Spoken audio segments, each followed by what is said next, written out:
তাফসীর মাহফিল CHP।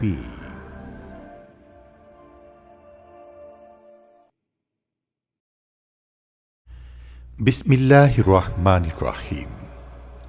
হযরত ওমর রাদিয়াল্লাহু তাআলা আনহুর স্মৃতি ও দুনিয়ায় চাওয়া পাওয়া এ বিষয়ে আলোচনা করছেন বিশ্ববরেণ্য মুফাসসিরে কোরআন আল্লামা দেলোয়ার হুসাইন সাঈদী রাহিমাহুল্লাহ।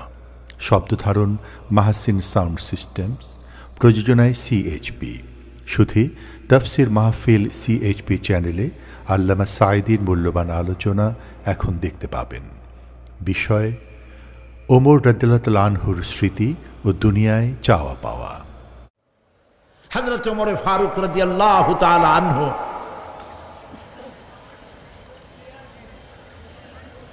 তিনি একবার অন্ধকার রাত্রে যাচ্ছিলেন, পিছনে ছিল অনেক লোকজন ছিল।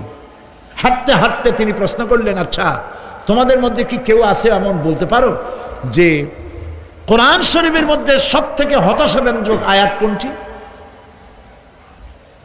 একজন জবাবে বললেন, অন্ধকার, পিছনে অন্ধকারের মধ্যে পিছন থেকে একজন জবাব দিল, ফামাইয়ামাল মিসকালা যাররাতিন খায়রান ইয়ারা ওয়া মাইয়ামাল মিসকালা যাররাতিন শাররান ইয়ারা।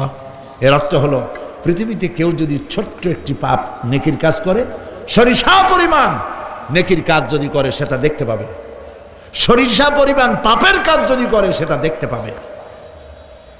ওমর রাদিয়াল্লাহু তাআলা আনহু কাঁদতেছিলেন। কিয়ামতে সব নেকি আর পাপ যা যা করছি সব দেখানো হবে। ইন্না লিল্লাহি ওয়া ইন্না ইলাইহি রাজিউন। আল্লাহ তুমি মাফ করে দাও আমাদেরকে, আমরা বলি আমিন। কতক্ষণ হাঁটার পরে তিনি প্রশ্ন করলেন, আচ্ছা মুমিনদের জন্য কোরআনের মধ্যে সবথেকে আশাব্যঞ্জক কোন আয়াত কি আছে? পেছন থেকে আওয়াজ এলো, মুমিনদের জন্য আশাব্যঞ্জক একটি আয়াত আল্লাহ রাব্বুল আলামিন কোরআনের মধ্যে দিয়েছেন, সেটি হচ্ছে লা তাকনাতু মির রাহমাতিল্লাহ। আমার রহমত থেকে, আল্লাহর রহমত থেকে হতাশ হয়েও না, নিরাশ হয়ে যেও না। অর্থ হচ্ছে এই, আমরা পাপ করেছি, আমরা সবাই গুনাহগার কিনা বলেন? স্বীকার করি আমরা সবাই গুনাহগার কিনা? সবাই গুনাহগার। এই গুনাহগার মানুষগুলি যদি গুনায় তওবা করে, গুনার জীবনে করব না তওবা করে কেউ যদি আল্লাহর রহমতের দিকে এক বিঘত অগ্রসর হয়, হাদিসে কুদসির ভিতরে এসেছে আল্লাহ পাক বলেন, আমি আমার ওই বান্দার দিকে এক হাত আগায়া যাই। কোন বান্দা যদি গুনার তওবা করে আর যদি গুনাহ না করে আমার দিকে যদি হেঁটে আসে, আমার রহমত বান্দার দিকে দৌড়াইয়া যায়। আল্লাহর গজবের চাইতে রহমত বেশি। বান্দা তোমার গুনাহ যদি আকাশ সমান হয়, আল্লাহর, তোমার গুনাহ যদি পাহাড় সমান হয়, আল্লাহর রহমত আকাশ সমান। তোমার গুনাহ যদি আকাশ সমান হয়, আল্লাহর রহমত তার আরশে আজিম ছায়া গেছে। সুবহানাল্লাহ। মাপ চাও, ক্ষমা চাও, তওবা করো, জীবনে গুনাহ আর করব না। যে ব্যক্তি তওবা করবে, গুনাহ থেকে বাঁচবে, আল্লাহ তাদেরকে রক্ষা করবে। প্রিয় ভাইয়েরা, এই দুনিয়ার জিন্দেগিতে পৃথিবীর মহব্বতে আমরা পাগল হয়ে গেছি। সবাই শুধু টাকা টাকা, টাকা ছাড়া দুনিয়াটা ফাঁকা। দুনিয়া কা মজা লে লো, দুনিয়া তোমারি হ্যায়। খাও দাও ফুর্তি করো, দুনিয়াটা মস্ত বড়। এগুলি শয়তানদের কথা। কাদের কথা? শয়তানদের কথা। আল্লাহ বলেছেন কুলু ওয়া তামাত্তাউ, খা, জব্বার খাও, খা, খার ফুর্তি কর। মাতাউন কালিল সুম্মা মাওয়াহুম জাহান্নাম ওয়া বিসাল মাসির। সামান্য কয়েকদিনের জন্য দালান কোঠা বানাইয়া ফুর্তি কর, এরপরে জায়গা হবে জাহান্নামে। জায়গা হবে কোথায়? জাহান্নামে। প্রিয় ভাইয়েরা, এই দুনিয়াটার দৃষ্টান্ত একটা পরের স্ত্রীর মতো সুন্দরী যুবতী, রূপবতী, স্বাস্থ্যবতী পরের একটা স্ত্রী। এইটারে দেখে আফসোস করে কোনো লাভ আছে? জবাব দেন। যারা কথা বোঝেন তারা জবাব দেন। অন্যের সুন্দরী তরুণী তন্নী রূপবতী যুবতী রূপের ছটায় চতুর্দিক আলোকিত, এরকম একটা পরের বউ দেখিয়া আফসোস করে কোন লাভ আছে? ওর তো বিয়ে হয়ে গেছে, তুমি আফসোস করে লাভ কি? গলা দড়ি গিয়ে মরলেও লাভ নাই।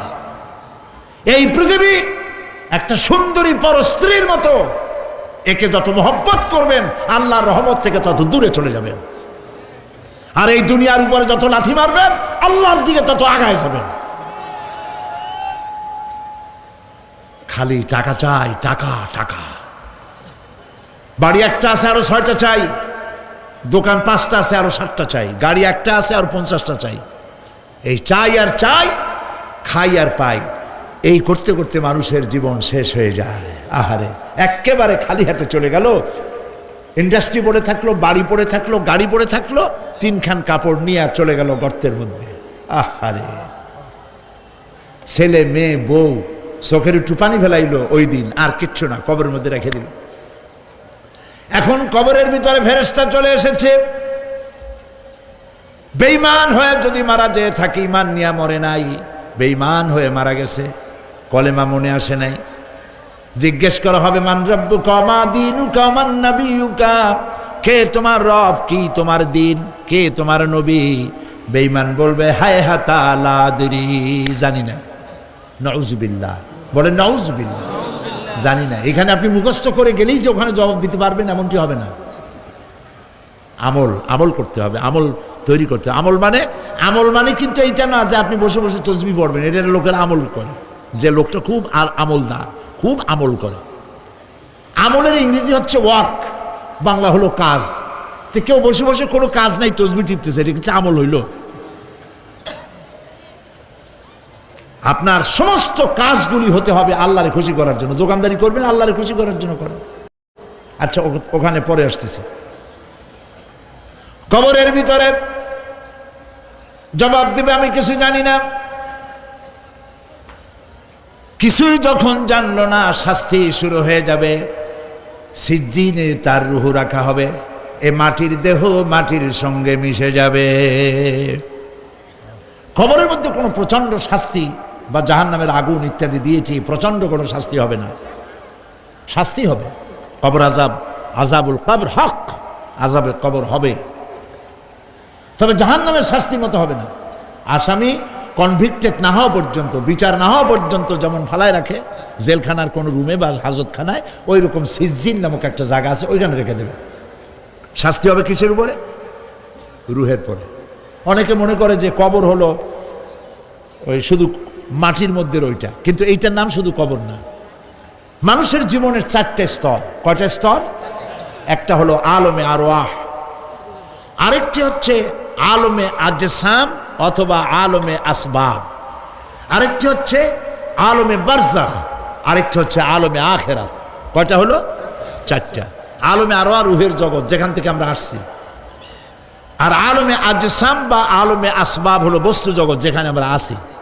এরপরে মৃত্যু থেকে শুরু করে কিয়ামতের দিন পর্যন্ত যে সময়টা, এই সময়টার নাম হলো আলমে বারজাখ।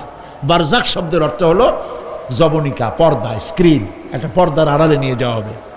এরপরে হবে আলমে আখিরাত, যেখানে জবাবদিহির জন্য সকলকে উঠতে হবে। শাস্তি হবে রুহের উপরে।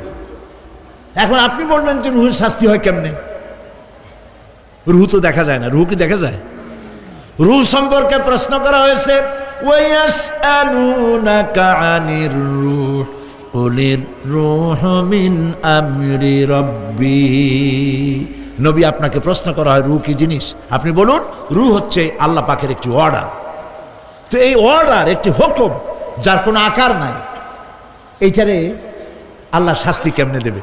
এই শাস্তি আপনি এই দুনিয়ায় বুঝতে পারবেন। হঠাৎ করে আপনার গ্রেফতারি পরোয়ানা জারি হয়ে গেছে, তখন একটা টেনশন ক্রিয়েট করে। এই শাস্তিটা কোথায় হয়? বডির উপরে না রুহের উপরে? রুহের উপরে হয়। ঘুমায় আছেন, স্বপ্নে দেখতেছেন বাঘে তাড়াইতেছে, বউ কাছে শোয়া, পুলিশে তাড়াইতেছে, বাঘে তাড়াইতেছে, সাপে তাড়াইতেছে, ঘেমে ভয়, আপনি ভয়তে ঘেমে হার্টবিট এত বাড়ছে, ঘুমের থেকে জেগে বউরে ধমকাচ্ছেন যে আমারে বাঘে তাড়াইলো, তুমি একেবারে নাক ডেকে জন্মের মতো ঘুমাইতেছ। বউ তো টেরই পায় নাই, ঠিক কিনা? এই যে বাঘে তাড়াইলো, পুলিশে তাড়াইলো, সাপে তাড়াইলো, ঘুমের মধ্যে কষ্টে ঘাম বেরিয়ে গেল। এই শাস্তিটা কিছুর উপরে হইল? রুহের উপরে। এটা আল্লাহ দেখাই দিলেন, মরার পরে এর থেকে মারাত্মক কঠিন শাস্তি রুহের উপরে হবে। তারপরে বডি বানানো হবে জাহান্নামে দেওয়ার জন্য। এগুলির ব্যাপারে আমি আলোচনা করেছিলাম চট্টগ্রামে বছর সূরা নাবার তাফসীর করেছিলাম। সূরা নাবা আম্মা ইয়াতাসাআলুন 5 দিন তাফসীর করেছি। 31 জন হিন্দু খ্রিস্টান মুসলমান হয়ে গেছে এবার চট্টগ্রামে। নবী করিম সাল্লাল্লাহু আলাইহি ওয়াসাল্লাম বলেছেন, কেউ যদি দুনিয়ায় বেঁচে থাকা অবস্থায় কিয়ামতের দৃশ্য দেখতে চায়, সেজন্য সূরা নাবা, সূরা আত-তাকবীর, সূরা নাজিআত, সূরা আল-ইনফিতার এই সূরাগুলি যেন পড়ে, তাহলে দুনিয়ায় জীবিত থাকা অবস্থায় কিয়ামতের দৃশ্য দেখতে পারবে। ইমানদার ব্যক্তি, যে ব্যক্তি মরার সময় মুখে উচ্চারণ করতে পেরেছে লা ইলাহা ইল্লাল্লাহু মুহাম্মাদুর রাসূলুল্লাহ, জোরে সোরে পড়েন লা ইলাহা লা ইলাহা লা ইলাহা লা ইলাহা ইল্লাল্লাহু মুহাম্মাদুর রাসূলুল্লাহ। কালেমা পড়ে মারা গেল। এরপরে কবরের ভিতরে মুনকার নাকির ফেরেশতা এসে হাজির হয়ে যাবে, প্রশ্ন করবে মান রব্বুকা। ইমানদার ব্যক্তি বলবে রব্বি আল্লাহ। বলেন রব্বি আল্লাহ। আমার রব কে? আল্লাহ না, আল্লাহ। মোহব্বতের সাথে বলেন আল্লাহ। কেউ যদি হৃদয়ের গভীর কন্দর থেকে, কলিজার মধ্য দিয়ে, মনের মণিকোটা থেকে একবার যদি গভীর রাত্রে জেগে একবার যদি বলে আল্লাহ, আল্লাহ পাক 70 বার সাড়া দিয়ে জিজ্ঞেস করেন, বান্দা কি চাও বলো, আমি হাজির। কি মজার নাম আল্লাহ! এর থেকে মজার নাম পৃথিবীতে নাই। এই মজা বেশি পাবেন তাহাজ্জুদের সময়। সুবহানাল্লাহ বলেন। রাত জাগতে শিখুন, তাহাজ্জুদের নামাজের অভ্যাস করুন। সমস্ত নবীদের উপরে তাহাজ্জুদ পড়া বাধ্যতামূলক ছিল।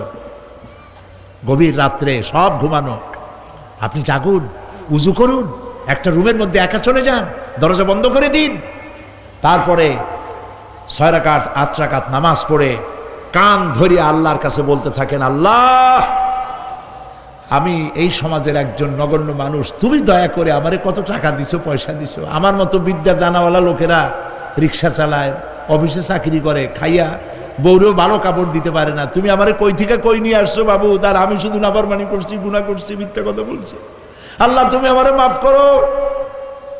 গভীর রাত্রে গুনগুন করে নিজের কানে ধরে অপরাধ স্বীকার করে কাঁদতে থাকেন আর ডাকতে থাকেন, ইয়া আল্লাহু ইয়া রহমানো ইয়া রহিমো ইয়া হাইয়ু ইয়া কাইয়ুম। পড়েন ইয়া আল্লাহু ইয়া রহমানো ইয়া রহিমো ইয়া হাইয়ু ইয়া কাইয়ুম। ইয়া আল্লাহু ইয়া রহমানো ইয়া রহিমো ইয়া হাইয়ু ইয়া কাইয়ুম। চোখের পানি ফেলেন। নবীজি বলেছেন, আল্লাহর ভয়েতে গুনাহ করেছিল সেই লজ্জা করে, আল্লাহর ভয়েতে, জাহান্নামের ভয়েতে মানুষ যখন কান্দে, চোখের পানি নাকের অর্ধেক আসতে না আসতে আল্লাহ পাক তারে মাফ করে দেন। আল্লাহ পাক, মা বাচ্চা যদি কান্দে মা সইতে পারে? বলেন, মায়ের চাইতে আল্লাহর মহব্বত কম না বেশি? মহব্বতকে আল্লাহ পাক 100 ভাগ করেছেন, 1 ভাগ সারা বিশ্বের মাঝে ছড়িয়ে দিয়েছেন, আর 99 ভাগ আল্লাহ তার নিজের মধ্যে রাখছেন। 1টা ভাগ ছেড়ে দিলেন পৃথিবীতে, সেই ভাগের থেকে যেটুকুন মুরগি পেল, মুরগি তার বাচ্চা ঠেকাবার জন্য চিলের সাথে লড়াই করে, শিয়ালের সাথে লড়াই করে, গরু হাতির সাথে লড়াই করে, মানুষ তার সন্তানকে বাঁচাবার জন্য জীবনটাও দিয়ে দেয়। একটা ভাগের যতটুকুন পেলাম সেই মহব্বত যদি আমার এত তীব্র হয় স্ত্রীর জন্য, সন্তানের জন্য, তাহলে 99টা ভাগ মহব্বত যে আল্লাহর কাছে বান্দার জন্য, তার দয়া কত বেশি। এই জন্য কবরের ভিতরে প্রশ্ন হবে, কে তোমার রব? মুমিন ব্যক্তি বলবে রব্বি আল্লাহ, আমার রব আল্লাহ। ওয়ামা দীনুকা, তোমার দিন কি? বলবে দীনুন আল ইসলাম। ওয়ামান নবিয়ুকা, তোমার নবীকে? ওই লোক বলবে নবিয়ুনা মুহাম্মাদুর রাসূলুল্লাহ সাল্লাল্লাহু আলাইহি ওয়াসাল্লাম। হাদিসে এসেছে ওই সময় নবীজির চেহারা মোবারক দেখানো হবে, প্রশ্ন করা হবে মা কুনতা তাকুলু ফি হাদার রাজুল, এই লোক সম্পর্কে তোমার ধারণা কি? লোকটি বলবে হাদা নবিয়ুনা মুহাম্মাদুর রাসূলুল্লাহ সাল্লাল্লাহু আলাইহি ওয়াসাল্লাম, ইনি তো আল্লাহর রাসূল, আমার নবী। সঙ্গে সঙ্গে গায়েব থেকে আওয়াজ হবে ফাফরিশু বিল জান্নাতি ওয়ালবিসু বিল জান্নাহ, ও আমার ফেরেশতারা আমার বান্দার জন্য জান্নাতের বিছানা কবরের মধ্যে বিছায় দাও, আর আমার বান্দাকে জান্নাতের পোশাক পরায় দাও, জান্নাতের পোশাক পরায় দাও, জান্নাতের বিছানা বিছায় দাও, আর তার কবরটাকে প্রশস্ত করো ইলা মাদ্দা বাসারা, যদ্দূর তার চোখের দৃষ্টি যায় অদ্দূর বড় বানায় দাও কবর। ফেরেশতারা বলবেন নোম কা নাউমুল উরুস, দুলামিয়া যেমন বাসর সজ্জায় বউ নিয়ে ঘুমায়, তুমি আরামে ঘুমায় থাকো ইলা ইয়াউমিল কিয়ামা। ভাই সাহেব, এই পৃথিবীর সব ফাঁকিবাজি, মোহ, সব মোহ, স্ত্রী পুত্র পরিজন মাল ধন কিচ্ছু না, কোনো দাম নাই। আল্লাহকে ভয় করুন, আল্লাহকে ভয় করে চলুন। ভয় তো করতে পারলাম না, এত বড় একটা রমজান মাস চলে গেল, রোজা আসছিল তাকওয়া সৃষ্টি করার জন্য, সারা জীবন রোজা রাখলাম, মুত্তাকি হইতে পারলাম না। এটা ঠিক কিনা বলুন?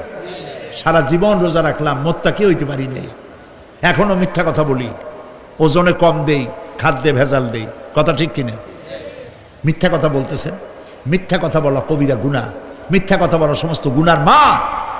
কথায় কথায় মিথ্যা বলা হচ্ছে। দোকানদারি করতেছেন, কষ্ট করে মাল কিনছেন, লাভের জন্যই তো কিনছেন, মিথ্যা কন কেন? ওজনে কম দিচ্ছেন, ভেজাল দিতেছেন, ভেজাল দিয়া কম দিয়া কয় টাকা উপার্জন করবেন? আর কতগুলি খাইতে পারবেন আপনি? চাউলের মধ্যে তুষ দিলেন, কুড়া দিলেন, পাথর দিলেন। আহারে মুসলমান, কি কপাল পোড়া! ওজন দিতে গিয়া একটু খিস দিয়ে ধরে যেদিকে পাথরটা, আর মালটা যেদিকে সেদিকটা একটু নিচু করে দেয়। যে কেনে সে মনে করে মাশাআল্লাহ, লোকটা তো খুব ভালো, আমার তো বেশি দিছে। কিন্তু বাড়ি যেয়ে দেখবেন আপনারা 14 গ্রাম কম দিয়েছে। ও 14 গ্রাম তো না, এখন তো গ্রাম বলে, আগে তো আমরা ছটাক মটক বলছি, এখন গ্রাম বলে সুবিধার জন্য। এগুলি কি আমি বানায় বলতেছি না? কথা ঠিক। লাভটা কি? কি লাভ? জমিনের আইল ঠেলতেছেন, পরের জমিন দখল করতেছেন, বোনেরে ঠকাইছেন, ভাইরে ঠকাইছেন, ভাইয়ের সম্পত্তি ফেরত দেন নাই। আহা, এই যে দুরবস্থার সৃষ্টি হলো, আমলের পরিবর্তন হলো না। মসজিদ বানাইছি সব দালান, মসজিদগুলি সব বিল্ডিং হয়ে গেছে। নবী করিম সাল্লাল্লাহু আলাইহি ওয়াসাল্লাম বলেছেন মাসাজিদুহুম আমিরাতুন ওয়া হিয়া খারাবুম মিনাল হুদা, মসজিদগুলি সব দালান হয়ে যাবে শেষ যুগে। এগুলি নবী করিম সাল্লাল্লাহু আলাইহি ওয়াসাল্লামের ভবিষ্যৎবাণী। মসজিদগুলি কি হবে? সব বিল্ডিং হয়ে যাবে। ওয়া হিয়া খারাবুম মিনাল হুদা, হেদায়েত থেকে খালি হয়ে যাবে। হেদায়েত নাই, খালি মসজিদ, building, tiles, mosaic, air condition সব আছে, হেদায়েত নেই। কবি বলতেছেন मस्जिद तो बना ली है शब भर में ईमान की हरारत वालों ने, मन पुराना पापी रहा बरसों में नमाजी बनना सिखा। মন চাইছে তাড়াতাড়ি করে মসজিদ একটা বানাই ফেলাইছে, কিন্তু বছর বছর নামাজ পড়লো, মন সেই পুরানা পাপী রয়ে গেছে, সেই পাপ থেকে সে বাঁচতে পারে নাই। এই জন্য বিশ্ব কবি আকবাল বলেন মসজিদ মে মরসিয়া খাহে কে নমাজি ন রহি, মসজিদ মে মরসিয়া খাহে কে নমাজি ন রহি, याने वो साहेबे औसाफे हेजाजी न रही। মসজিদ আটকানতেছে, আমার সেই নামাজি কই? যেই নামাজিরা যখন নামাজ পড়তো পাখি এসে মাথার উপরে বসতো, পাখিতে বুঝতে পারতো না যেটা মানুষ না গাছ। সুবহানাল্লাহ। আর এখন ইমাম যদি নামাজ পড়তে আত্মাহিত পড়তে দেরি করে, ধীরে ধীরে পড়তেছে, পিছন থেকে সিগন্যাল মারা শুরু করে, বেয়াদব। ইমাম যদি নামাজের মধ্যে, ইমামকে কখনো গলায় কাশি দিয়ে আপনি ডিকটেট করতে পারবেন না, বেয়াদবি, নামাজ নষ্ট হয়ে যাবে। অনেকে করে কিনা বলো, ওর নিজেরটা শেষ হয়ে গেছে এই জন্য ইমাম করে না কেন, সেই জন্য কাশি দেয়। এটা ফাজলামি করার জায়গা নয়। প্রিয় ভাই সব, সুতরাং আমল যদি ভালো না হয় মসজিদ সুন্দর বানায় লাভ হবে না। আমল যদি ভালো না হয় সুন্দর জামা টুপি পরে কোনো লাভ হবে না। শরীরে হয়েছে ক্যান্সার আর মাথায় মাখতেছে লক্ষ্মী বিলাসের তেল, লাভ আছে? বলেন লাভ আছে? কোনো লাভ নাই। আমল পরিবর্তন, মিথ্যা ছাড়তে হবে, মিথ্যা ছাড়তে হবে। ওয়াদা করতে পারবেন যে মিথ্যা আর বলবো না? পারবেন? ওজনে কম দেব না, ওয়াদা করতে পারবেন? জমিনের আইল ঠেলবো না, পরের হক নষ্ট করবো না, অহংকার করবো না, পারবেন? তাহলে জান্নাতের রাস্তা ক্লিয়ার হবে, নইলে ক্লিয়ার হবে না। ওয়াদা করি, বলেন ইয়া আল্লাহ। দুই হাত উঁচু করেন, বলেন ইয়া আল্লাহ, তোমার পবিত্র নামে কসম করি, ওয়াদা করি, যতদিন পর্যন্ত মালাকুল মউত আমার মাথার কাছে না আসতেছে, ফরজ নামাজ, ফরজ রোজা ছেড়ে দেব না। ইয়া আল্লাহ, আর মিথ্যা কথা বলবো না, ওজনে কম দেব না, খাদ্যে ভেজাল দেব না, অধীনস্থ নারীদেরকে বেপরদা রাখবো না, অহংকার করব না, সুদ খাবো না, সুদ দেব না, ঘুষ খাবো না, ঘুষ দেব না, শিরক করব না, বেদাত করব না। আল্লাহ তাআলা তুমি দয়া করে আমার ওয়াদা কবুল করো, আমিন। হাত নামা, আল্লাহ পাক কবুল করুন, সবাই বলেন আমিন। যদি এই ওয়াদা পালন করতে পারি জান্নাতের রাস্তা ক্লিয়ার হয়ে যাবে। আর ওয়াদা পালন করতে পারবো না, ওয়াজের মাহফিল আইসা কোনো লাভ নেই। বছরের পর বছর ওয়াজ শুনবেন, আমলের পরিবর্তন হবে না, কোনো লাভ নাই। দোকানদারেরা ওজন টোজন ঠিক মতো দেন, মিথ্যা কথা বলা বাদ দেন, ওজন একটু কমাইয়া দিয়া, খাদ্যে ভেজাল দিয়া কোনো লাভ নাই। এগুলি আপনি কবরে নিতে পারবেন না, শুধু পাপ আর পাপ। কথা বুঝে আসছে আপনাদের?